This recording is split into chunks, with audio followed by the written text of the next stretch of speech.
Hey, what's up guys? No Talent Gamer here, getting ready to do another movie review. This one here is from 2007. It is written and directed by, I'm going to try and pronounce this without butchering the name because it's a hard name to pronounce, but I believe he's Austrian or German. I'm not 100% sure, but it's Michael Haneke.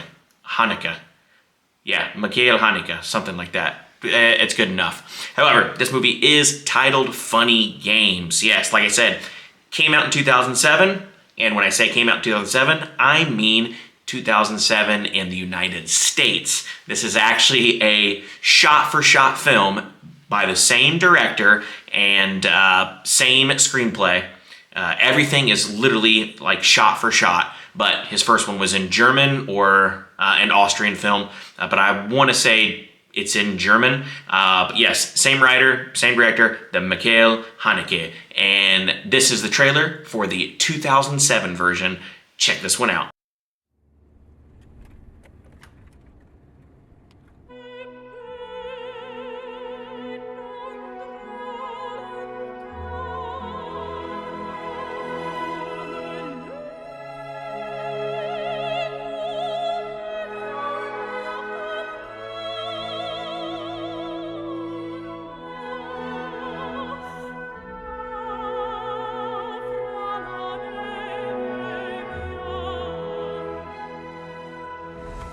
What is it, honey?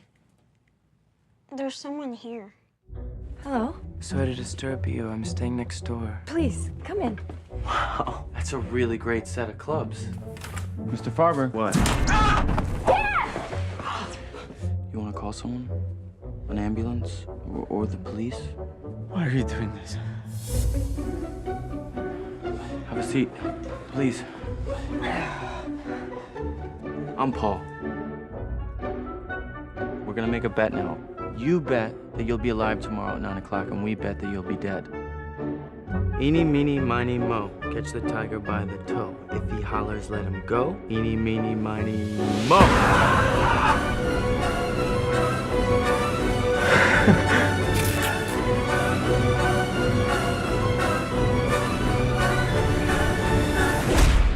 Why don't you just kill us? You shouldn't forget the importance of entertainment.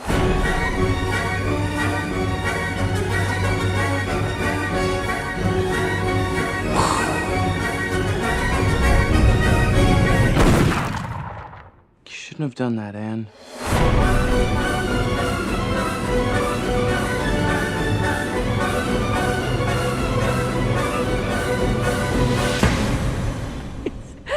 Keep me safe all through the night.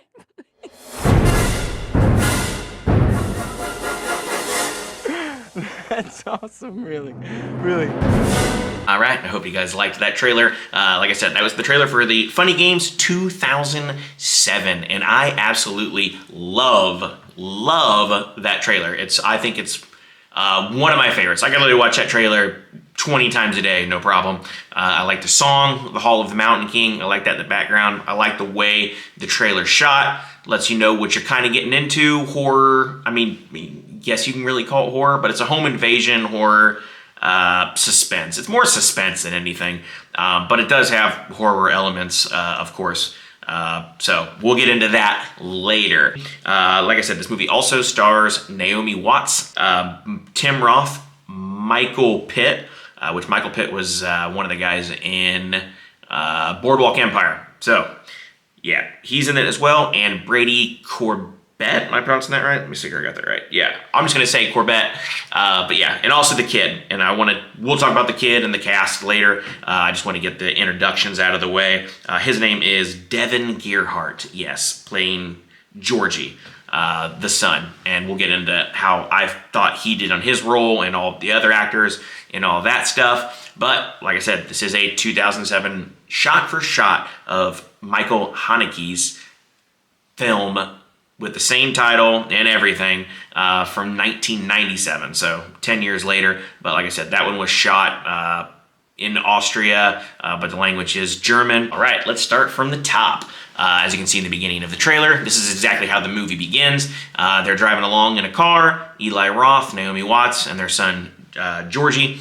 Yeah, they're driving along in the car, and it is all part of Act 1. And the crazy thing about this movie is this is a movie that it will break the fourth wall. It'll do all that stuff. It'll break the fourth wall. I do like the way everything is shot. I like the way the actors carry themselves. And I also like the fact that this movie it knows what it is. And Michael Haneke does a great job of putting this on screen, even though he did it in 1997.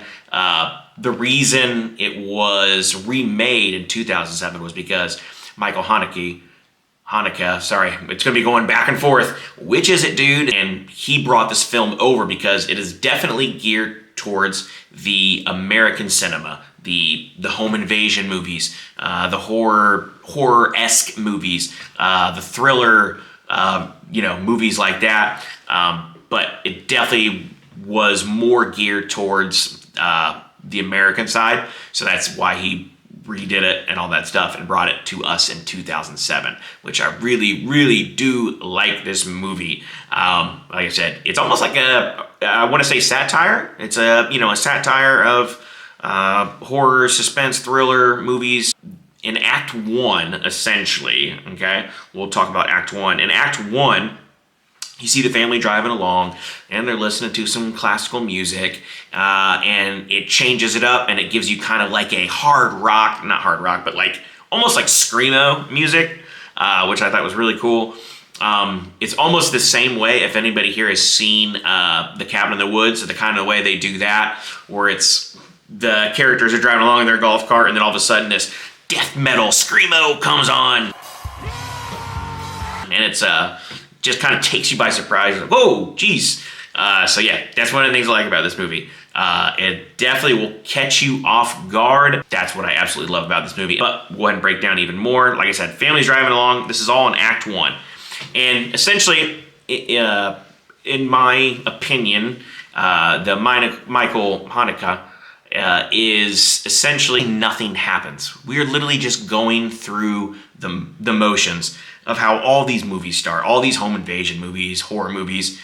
Do you really care about the backstory, or do you want to see the carnage? Okay, when you go to see these kind of movies, do you want to see the suffering and all that stuff, or do you really absolutely care about their backstory and all that stuff?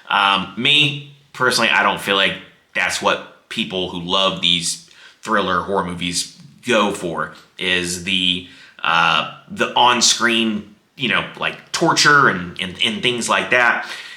You're not really focusing on, you don't really care what this family does or who they are. You just know it's this rich, you may even think it's a rich, snobby family, so you may not even really care what's going to happen to this family, or doesn't happen to this family, you know what I mean? So that's what I like about it. It's just like in Act 1, nothing happens.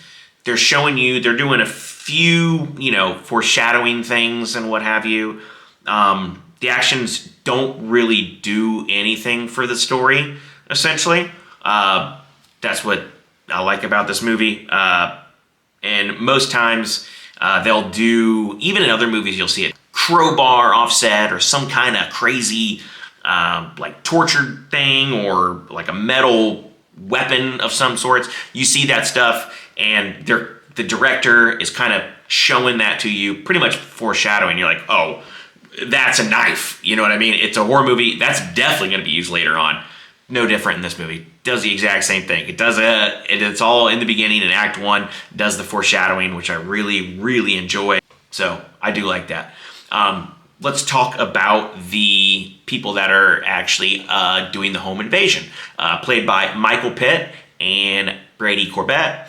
These two did a spectacular job, in my opinion. I loved the way Michael Pitt did the character, and it's crazy. I haven't watched fully the 1997 version, but they do a great job of acting. I think they did a better job, Michael Pitt, what they brought to the character, and they break the fourth wall a lot. Warmer. Cold.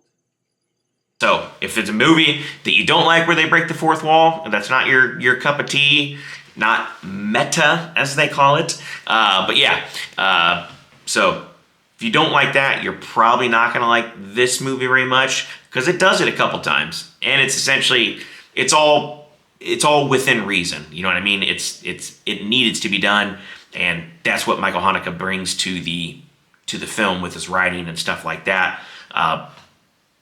Just to show you transition and stuff like that from what you see in horror movies now or back then, what have you, and translating it into making you really see what's happening.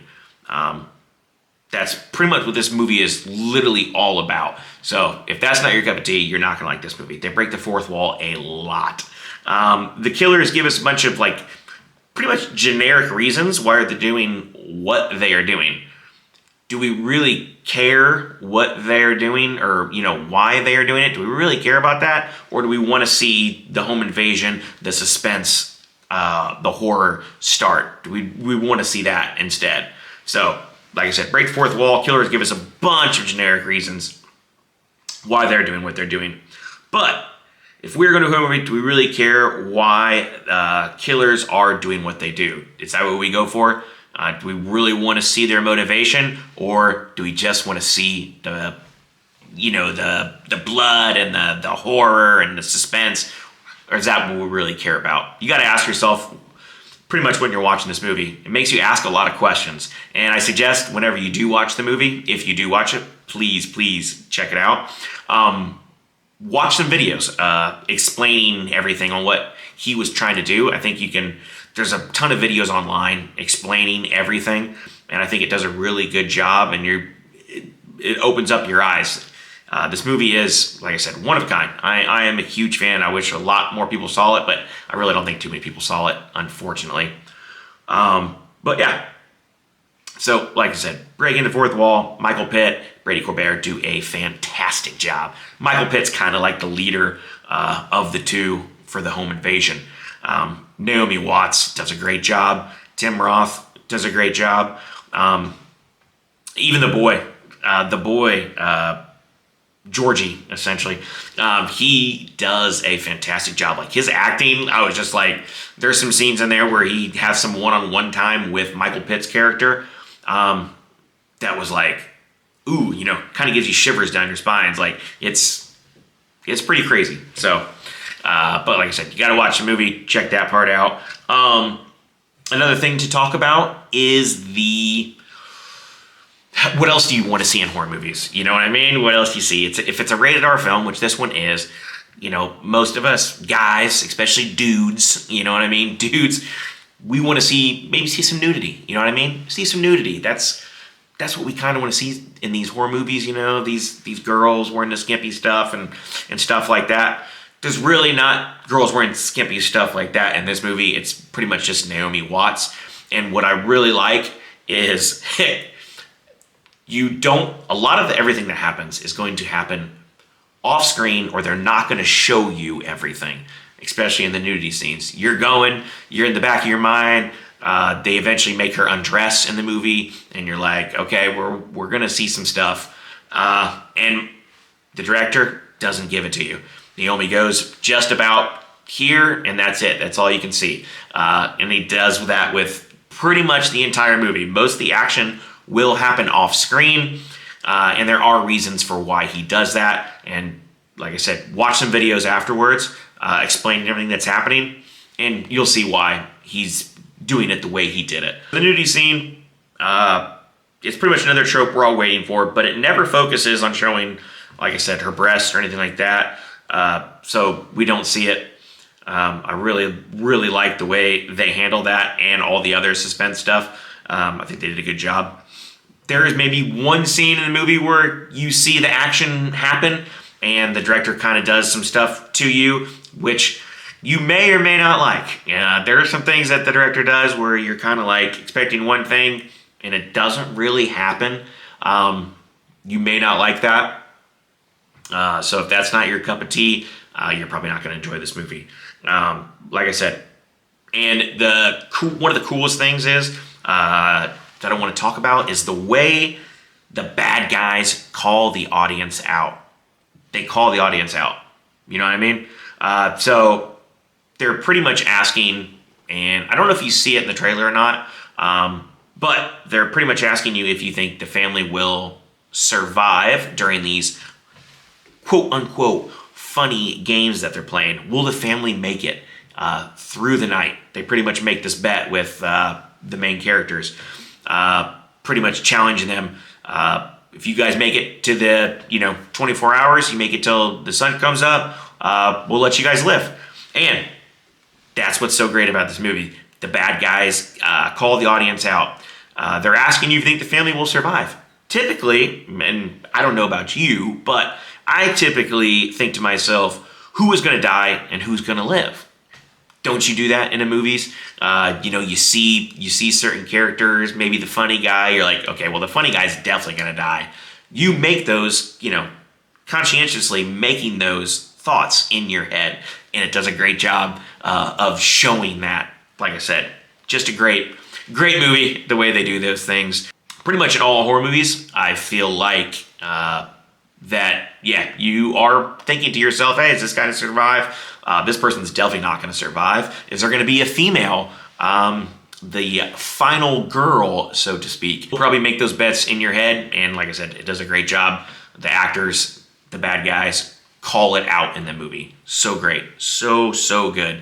But yeah, I just want to leave that at that. I want to encourage you guys to watch this. I love this movie. Check on YouTube after you watch this video, after you hit the like, comment, subscribe down below. If you like what you see and you do watch the movie, unfortunately, I think the only way you can get it is if you rent it on Amazon. So sorry about that, but I don't think it's streaming on any platforms, but I think you have to rent it. I don't know how expensive it is, but hopefully it's not that much. If the stuff that I talked to you today, sounds interesting, check this movie out. I think you're going to like it. Like I said, it's a satire. It's brings out all these certain emotions and really makes you think on, the way we approach horror movies. And that's why I think he brings the movie to the United States. So I will leave it at that. Like I said, it's probably I'll probably say 10 out of 10, but that's just me. I know a lot of people probably are not going to like it. It's not going to be everybody's cup of tea, and that is okay. This is just a movie that I really hope you do check out and pay the fee just to rent it. So, as always, thank you guys for watching. Please forget to like, comment, subscribe down below. Let me know down below if there's a movie you want me to watch and review. I know it is close to Christmas. I'm going to go probably see Wonka coming out here. And then is it the Iron Claw? Let's say the Iron Claw, the wrestling movie, The True Story, which I think may be a contender for movie of the year. Maybe, I don't know. But it gives me those kind of vibes just because it's coming out at the end of the year. So it can still be considered for the Oscars and all that thing. So I will have reviews for those as well. And like I said, if there's any movie you want me to check out to do a review for, let me know. I'll be happy to do it. I've seen a lot of movies, but maybe you guys can recommend something that I haven't seen. So as always, thank you guys for watching. I do appreciate it. Until then, I'll catch you guys on the next one. Have a good one.